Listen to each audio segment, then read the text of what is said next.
आपने पूछा क्या कि जी अब कौन अगला प्राइम मिनिस्टर बनेगा, ये पूछा जी आपने? जी जी जी जी।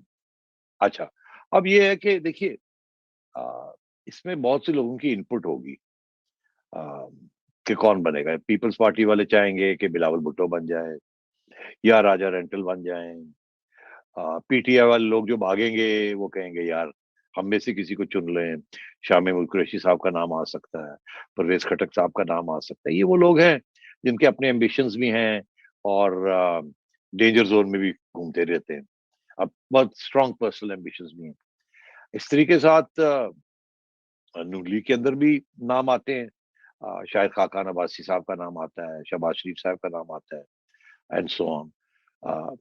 तो मैं समझता हूँ कि ये सारी बातें अपनी जगह रख के तो हम इमरान खान साहब के पास जाते हैं और हम ये पूछते हैं उनसे कि आपका क्या ख्याल है कि आपको अगर निकाला गया तो आपकी जगह पे किसको लाया जाएगा? हम्म। और अगर आप इमरान खान साहब को ये पूछेंगे तो आपका क्या ख्याल है वो क्या जवाब देंगे? अब लॉजिकल बात है ना, अब बताइए, आप बताएं। क्यों सोलंकी इमरान। साहब? इमरान शहबाज साहब, शरीफ। हाँ रजा, शहबाज शहबाज शरीफ। शरीफ। रजा, आप क्या क्या क्या कहते हैं किसको मैं अगर मैं भी इमरान से मैं भी पूछे तो? मैं भी शहबाज शरीफ ही कहता हूं, लेकिन उसमें एक मसला है कि अगर शहबाज शरीफ इन हालात में वजीर आजम बनते हैं तो उनका ब्रांड शहबाज शरीफ जो है वो खराब हो जाएगा। ये वो बात बात उन्होंने की मुझे। बात है। अरे भाई अभी जी हम उस जी। वहां आए नहीं ना। ना, जब हम नाम वहां आएंगे शहबाज तो ही फिर है। आएंगे। तो इमरान नाम खान से अगर शहबाज। पूछा जाए तो वो यही कहेंगे ना कि शहबाज शरीफ। ठीक है। ठीक। अच्छा, अब मैं अगर उनसे पूछूं इमरान खान साहब से कि आप क्यों कहते हैं शहबाज शरीफ, तो वो बहुत सी आर्ग्यूमेंट दे सकते हैं, मगर जो at the end of the day बात तो ये है कि इस वक्त सारा फोकस पीटीआई हुकूमत का शहबाज शरीफ साहब के ऊपर है। हर बंदा उठ के कहता है कि शहबाज शरीफ को गिरफ्तार करने लगे हम उनको जाने नहीं देंगे, हम ये नहीं करेंगे। कोई बंदा नहीं कह रहा कि जी नवाज शरीफ साहब प्राइम मिनिस्टर बन सकते हैं या नहीं बन सकते। इनफैक्ट वो तो ये कह रहे हैं वो तो आएंगे ही नहीं। हम तो घसीट के लाना चाहते हैं, वो तो आते ही नहीं। तो जिसके ऊपर फोकस आ रही है फ्रॉम द, जिस बंदा जो कि सबसे ज्यादा जिससे को खतरा है, वो खुद कह रहा है कि या इशारे दे रहा है कि शहबाज शरीफ इज माई मेन। तो मेरे से आप क्यों पूछते हैं? आप जो लोग हैं साहिब हैसियत, जो कि जिनको पता है अंदर की गेम क्या हो रही है, तो अगर इमरान खान साहब डरते हैं शहबाज शरीफ से और किसी और से नहीं, तो फिर मेरा ख्याल है it's open and shut case कि शहबाज शरीफ साहब इज द लीडिंग कंटेंडर। अब इससे ज्यादा मैं आपको क्या बताऊं? नहीं, आपने काफी कुछ कह दिया है लेकिन मगर वो मैं तो आपको पता ही है खान साहब की तरफ से मैं इस चीज को देख रहा हूँ इन द क्रिस्टल बॉल कि खान साहब की सोच क्या है, उसके अंदर कितना वजन है। मैं अपनी क्या बात कर रही है, मैं तो तज्जियाकार हूँ। लेकिन सेठी अच्छा। साहब, पीपुल्स पार्टी को ये कबूल होगा? हाँ।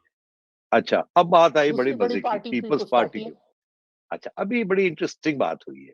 अभी बिलावल भुट्टो साहब ने किसी से पूछे बगैर, किसी का बयान आए बगैर, बिलावल भुट्टो साहब ने अनाउंस कर दिया कि देखिए जी हम तो पहले दिन से कह रहे थे इन हाउस चेंज होना चाहिए, और ये लोग लगे हुए थे लॉन्ग मार्च और रेजिग्नेशन। हम तो रेजिग्नेशन के पहले दिन से खिलाफ थे। हम तो पहले दिन से कहते थे कि तैयारी करें इन हाउस चेंज की।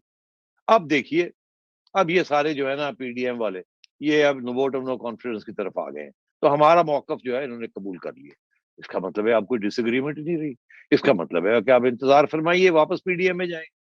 अगर पीडीएम में जाएंगे और एक ही मौकफ होगा कि वोट ऑफ नो कॉन्फिडेंस, तो मैं ये समझता हूँ कि अगर यहां तक हम पहुंच गए हैं तो फिर अ, अ, बात सीधी सी है कि फिर कौन प्राइम मिनिस्टर बनेगा। तो अगर वोट ऑफ नो कॉन्फिडेंस होता है, मैं समझता हूँ कि उसके ऊपर जो अगला जो सवाल जो अभी रजा ने सबसे पहले पूछा था, जो मैंने कहा था जब वक्त आएगा तो बात करेंगे, वो ये है कि कौन शहबाज शरीफ साहब क्यों बनना चाहें, बिलावल भुट्टो क्यों बनना चाहें, किन हालात में वो बनना चाहेंगे, किस सूरत, किस किस्म की हुकूमत होगी जिसके वो प्राइम मिनिस्टर बनना चाहेंगे, और किस हुकूमत के वो प्राइम मिनिस्टर नहीं बनना चाहेंगे। बिल्कुल। ये दोनों बातें आ जाती हैं। अब आपने उस दिन रजा आपने कहा कि जी वो क्या आप आपकी आर्ग्यूमेंट जो थी उसको एग्जामिन करते हैं ना।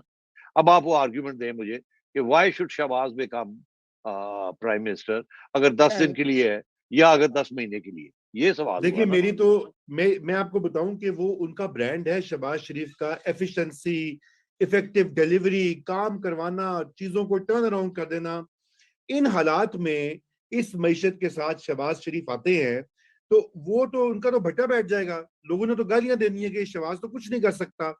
तो ये बड़ी एक अहम बात है, देखे ना। तो ठीक, बिल्कुल सही, बहुत अच्छा आर्ग्यूमेंट आपने दिया। अब आइए इसका जवाब।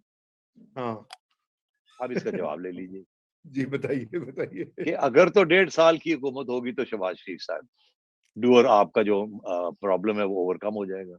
वो कहेंगे ठीक है 1.5 साल दे, मैं करता हूँ कुछ। हाँ अगर आप उन्हें कहेंगे 3 महीने के लिए आ जाए तो वो क्यों आएंगे? दुरुस्त दुरुस्त, तो चले, बिल्कुल। मान ली आपकी बात, मान ली। इसका ये मतलब है कि या 15-20 दिन, महीने, 2 महीने की इंटरिम गवर्नमेंट होगी जिसमें शहबाज शरीफ आके 2-3 काम करेंगे जो कि उनको कहा जाएगा, पहले से जो इत्तेफाक होगा कि ये जल्दी से काम करने हैं, इलेक्टरल रिफॉर्म्स हैं, नैब है, ये सारी चीजें ठीक करनी है ताकि कोई प्रॉब्लम ना हो, न्यूट्रल किस्म के इलेक्शन हो जाए, फेयर एंड फ्री इलेक्शन हो जाए, और इलेक्शन कमीशन लगाने हैं 2, नैब का चीफ मसला हल करना है, वगैरह वगैरह।